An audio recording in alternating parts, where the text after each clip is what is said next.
no está.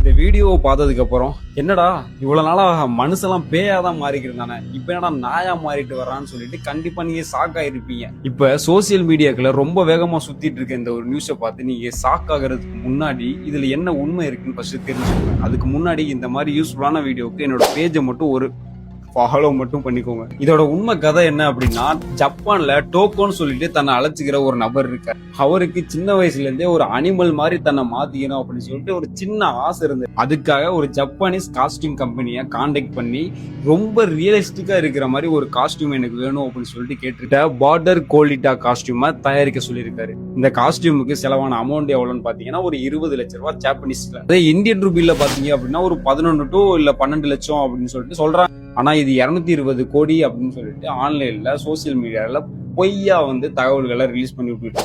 இன்னொரு முக்கியமான விஷயம், அவர் உண்மையிலேயே நாயா மாறவே இல்லை. இது ஒரு ஹைலி ரியலிஸ்டிக் காஸ்டியூம். அதனால அதுக்குள்ள அதை இணைஞ்சு உள்ள போனதுக்கு அப்புறம் அண்ணன் ஒரு நாயாவே ஃபீல் பண்ணிருக்காரு.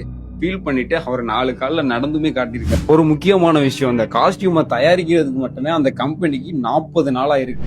ஆமா, அப்புறம் இந்த வீடியோ பார்த்தோம்னா நம்மளுக்கு இவ்வளவு பயமா இருக்கு. அதுக்கு ஒரு சிம்பிளான ரீசன் இருக்கு. நம்ம எப்பவுமே தனியா ஒரு மனிதனையும் தனியா விலங்குமே பார்த்துதான் பழக்கம். ஆனா இந்த ஒரு காஸ்டியூம் மனித மாதிரியும் இருக்கு, விலங்கு மாதிரியும் இருக்குன்னு சொல்லியிருக்காங்க. அதனாலதான் நம்மளோட பிரெயினுக்கு இது என்ன மனுஷனா இல்ல நாயா அப்படின்னு சொல்லிட்டு கன்ஃபியூஷன் வருது. இன்னும் இன்ட்ரெஸ்டிங்கான விஷயம் என்ன அப்படின்னா, இவரு உண்மையான நாய்களோட கூட இன்டராக்ட் பண்ணிருக்காரு. ஒரு வீடியோல ஒரு ரியல் டாக் இவரை பார்த்து பக் பண்ணி பின்னாடி போயிருந்திருக்கு. அதுவும் சோசியல் மீடியாவில் செம்ம ட்ரெண்டா இருக்கு. அதனால இந்த மனுஷன் 220 கோடி செலவு பண்ணி நாயா மாறிக்கான்னு யாராவது சொன்னீங்கன்னா தயவு செய்து சொல்றேன், இந்த மாதிரி சோசியல் மீடியால ஃபேக்கான நியூஸை போடாதீங்க. உண்மை என்ன அப்படின்னா, பல லட்சம் ரூபாய் செலவு பண்ணி ஒரு டாக் காஸ்டியூம் ரெடி பண்ணி அதுக்குள்ள போய் அந்த ஒரு நபர் நடிச்சிட்டு மட்டும்தான் இருக்காரு. சோசியல் மீடியால ஒரு ஷாக்கிங்கான ஹெட்லைனர் பார்த்த உடனே அதை நம்பிட வேணாம்.